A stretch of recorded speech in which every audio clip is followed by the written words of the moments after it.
Just relax. త్వరగా వెళ్ళు babe. Varshini చాలా బోల్డ్ అయిన అమ్మాయి, తనకేం కాదు. You just relax. మామ జాగ్రత్తరా. భయపడకండి.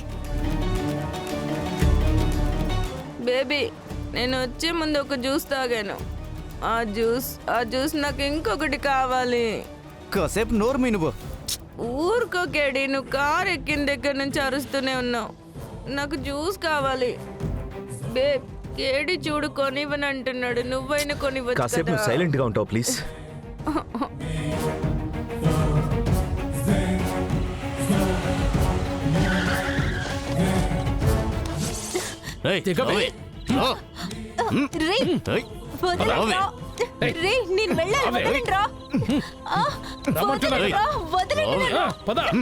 చెప్పేది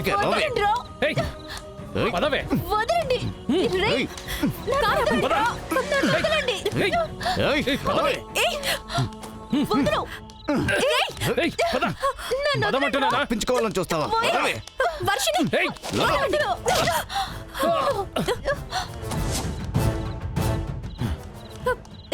వర్షిని, వర్షిని,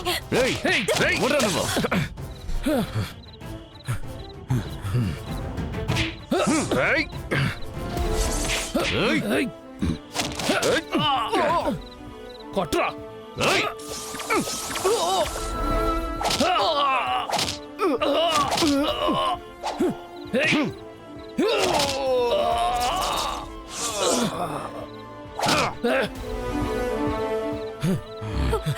వర్షిని,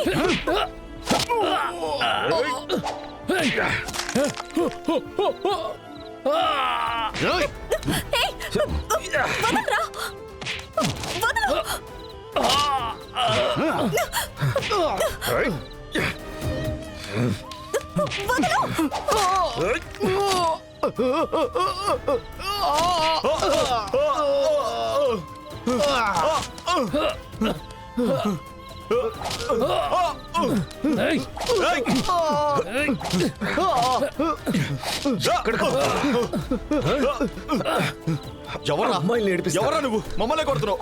ఎవర్రా మీరు? చెత్తన కొడుకులారా.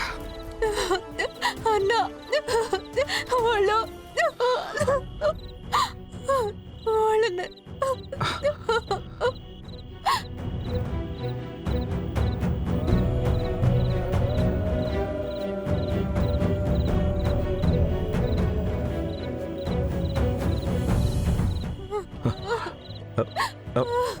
అమ్మా అమ్మా వర్షిని, నీకేం కాలేదు కదమ్మా, భయపడుకో.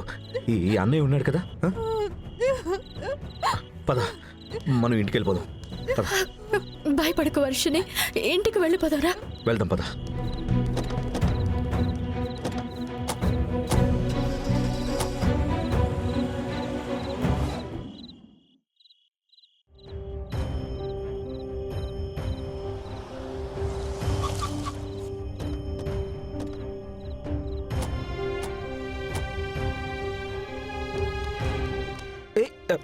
వర్షిని జాగ్రత్త.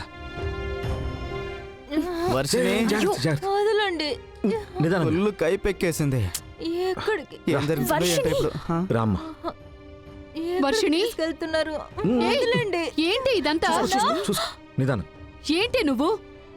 ఎన్నిసార్లు చెప్పాను నీకు, బయటికి వెళ్తే టైంకి వచ్చేలా చూసుకోమని ఎన్నిసార్లు చెప్పాను? ఇంతసేపు మా గుండె ఎలా కొట్టుకుంటుందో తెలుసా? లేదమ్మా, నన్ను చెప్పు ఏంటి? తానే తీసుకెళ్ళింది. ఆంటీ, భయపడ్డానికి ఏం లేదు, మేము సేఫ్గా వచ్చేసాము.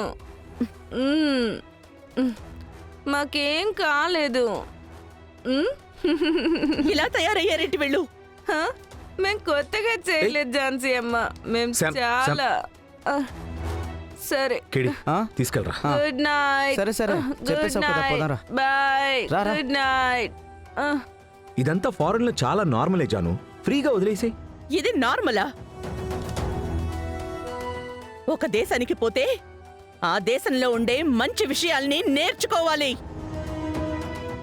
ఇలాంటి అసహ్యమైన అలవాట్లు నేర్చుకొచ్చి ఇక్కడ నార్మలైజ్ చెయ్యకూడదు. మిడ్ నైట్ లో ఒక అమ్మాయి తాగి ఇంటికి రావడం అంటే నీకు నార్మల్ అయిపోయింది కదా? Janu stop it!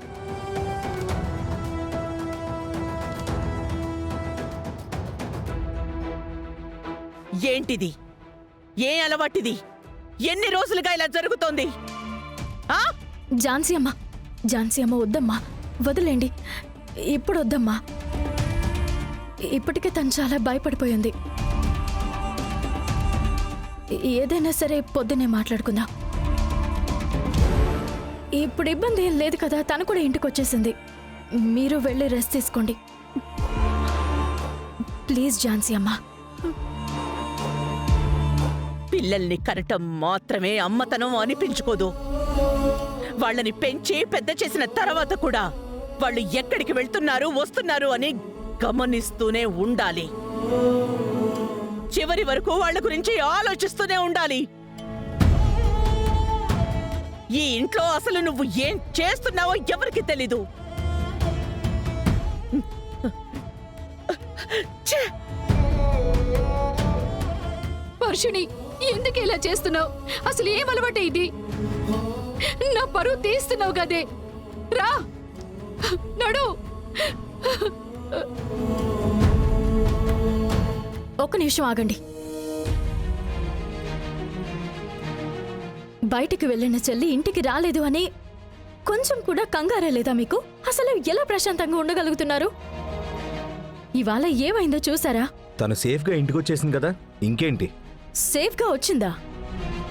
మనం అక్కడికి రైట్ టైంకి వెళ్ళకపోయి ఉంటే ఏమయ్యేదో అసలు ఆలోచించారా? సరే, అది వదిలేద్దాం. విషయం తెలిసాక వెంటనే వెతకడానికి బయలుదేరారా? ఝాన్సీ అమ్మ చెప్పారు కాబట్టే మీరు నాతో వచ్చారు కదా. ఒకవేళ మనం ఆ టైంకి వర్షిణిని చూడకపోయి ఉంటేనా అసలు ఏం జరుగుంటుందో ఊహించడానికి భయంగా ఉంది. నాకైతే కాళ్ళ చేతులు ఆడలేదు. మీరు చేసింది కరెక్టేనా అని మీ మనసాక్షిని అడిగి చూడండి. ఏంటి ఆలోచిస్తున్నారు? ప్రేమ బాధ్యత కొన్నిసార్లు బరువుగానే ఉంటాయి. కానీ అన్నిటినీ భరించడమే కుటుంబం.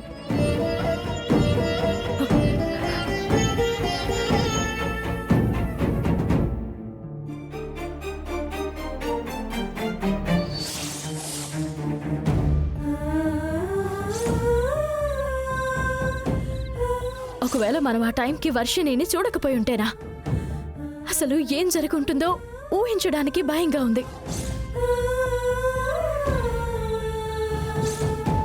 ప్రేమ బాధ్యత కొన్నిసార్లు బరువుగానే ఉంటాయి. ఏంటి ఆలోచిస్తున్నారు? ప్రేమ బాధ్యత కొన్నిసార్లు బరువుగానే ఉంటాయి.